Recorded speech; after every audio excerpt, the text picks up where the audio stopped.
All right. Welcome back, everyone, to Kiwi Real Estate Inside Out. I'm Denise Konowe, and alongside me, as always, is Dr. Lee.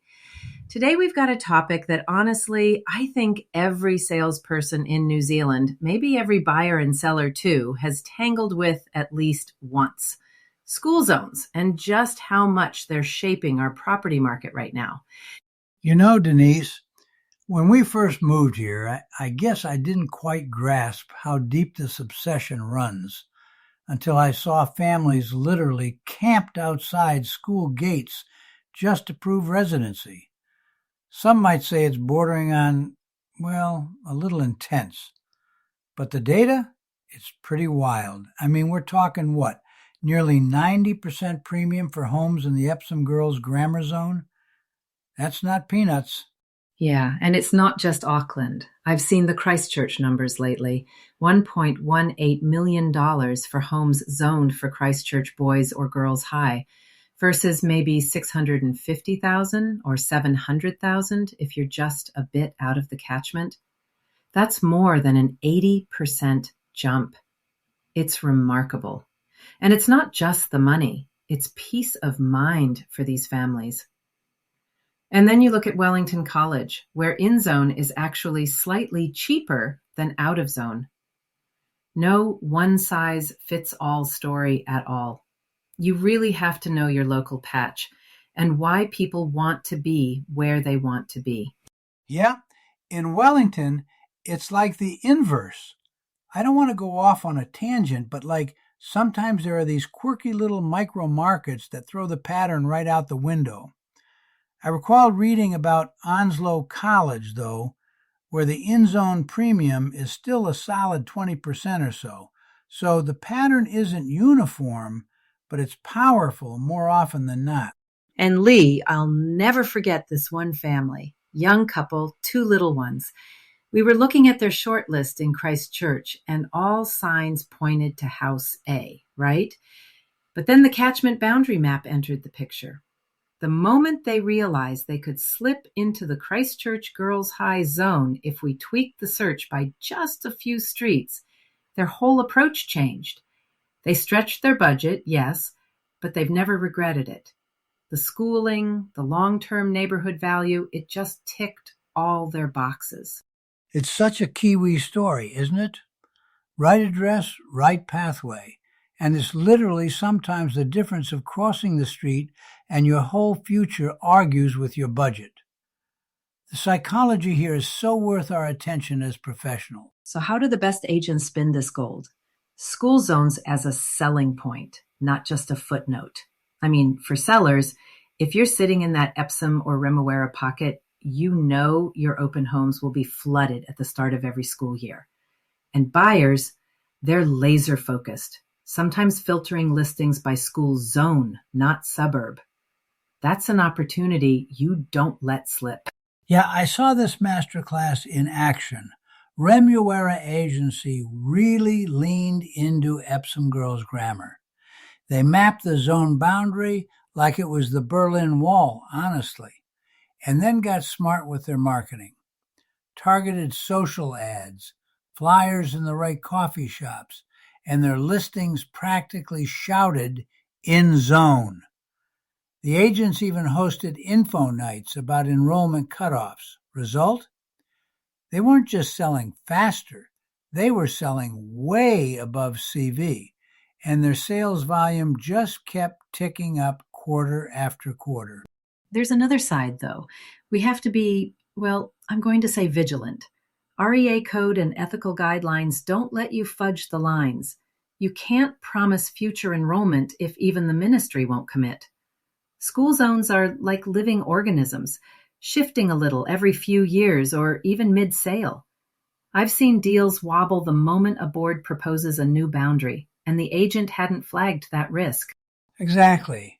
I mean, if you're an agent and you overstate or maybe even inadvertently mislead about a property zone, it's not just a slap on the wrist. It's a trust thing, and it can unravel a sale entirely. I always suggest tell your buyers to check the ministry's map. And if there's a whiff of a potential boundary review, get that in writing and stay transparent. Let's pivot a bit. CPD, Continuing Professional Development. Now, there's some good news for agents who really dig into school zones. Recent CPD requirements have put a bigger emphasis on local market deep dives, and school zoning is now part of that matrix. I've seen agents in our Auckland workshops come to life playing with these digital maps. The ones who learn to overlay boundaries with listings and cross-check every address ended up standing out big, not just in test scores, but in their client feedback. It's smart CPD and, frankly, smart business. Oh, totally. And the 2025 REA compliance means you've got to keep up. That's mandatory hours under issues beyond the boundary.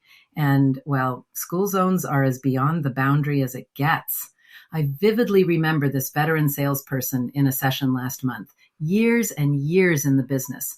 She realized during our catchment mapping practice that she'd been under-marketing her listing by not mentioning it was just literally inside the Onslow College zone. One line on her marketing flyer, and it unlocked a whole new pool of interested buyers. Sometimes these little CPD upgrades, they actually give you the tools to deliver much more value. And let's not forget, missing those 10 hours of CPD can mean losing your license for 5 years. If that doesn't put the wind up you, I don't know what will. But yeah, workshops now let you network, check map overlays live, share case studies. Basically, it's hands-on learning with immediate payback, both for your compliance and your bottom line. Okay, I want to talk rules of the road, because every time someone asks, is this home in the right school zone, it's a legal and ethical minefield if you haven't brushed up. For agencies, it means having rock-solid guidelines for your team and auditing your marketing. You can't just cut and paste yesterday's boundary lines and call it done. Every description, every claim about a school zone needs to link back to the most current Ministry of Education info. Otherwise, well, clients have access to those same maps, and all it takes is one slip-up to erode your trust. Couldn't agree more. That's why we run internal training, frankly. Agents need to say it straight, right? Based on ministry information as of today, this property is in zone.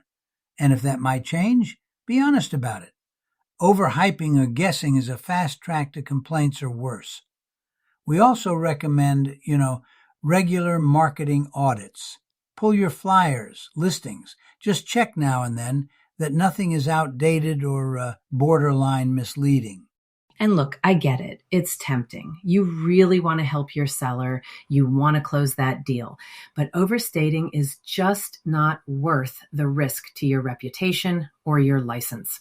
So the real win is be the agent who's known for accuracy, not just enthusiasm. That pays off triple in referrals over time. Now here's a scenario that's getting less theoretical every year. Boundaries change. Sometimes it's subtle, sometimes it's seismic, but either way, you've got to stay ahead. I mean, if I was still flying, I'd say you need your radar turned up, not coasting on autopilot. Subscribe to local council or school newsletters, check their minutes, talk to principals if you can. If a review's coming, you need to be the first, not the fourth, to know. Exactly. That's also when you shift gears in your marketing. If the catchment line is fuzzy, don't just harp on about the zone. Talk up the other perks, community, parks, quick commute, whatever fits. You've got to prep your sellers and your buyers that yes, the school matters, but even if a zone drops away, a home with good bones in a great spot still holds real value. Transparency is your friend, especially mid-negotiation. I'll add, make sure your team is trained to have those difficult conversations. It's not just a script. It's about managing expectations from day one. If there's uncertainty, say so, and talk through alternatives. Maybe a client sticks with the property for lifestyle reasons, not just the school. Goes back to building trust, really. Couldn't have said it better, Lee. Listen, folks, school zones aren't just another checkbox on a property portal anymore. They're living, breathing factors with real consequences for value, marketing, even compliance. Stay sharp, stay ethical, and, well, keep learning. That's it from both of us, but we'll be back next time with even more Kiwi real estate insights. Thanks, Lee. Always a pleasure to dig in with you. You too, Denise. See you next episode. And to everyone listening, take care and stay curious out there.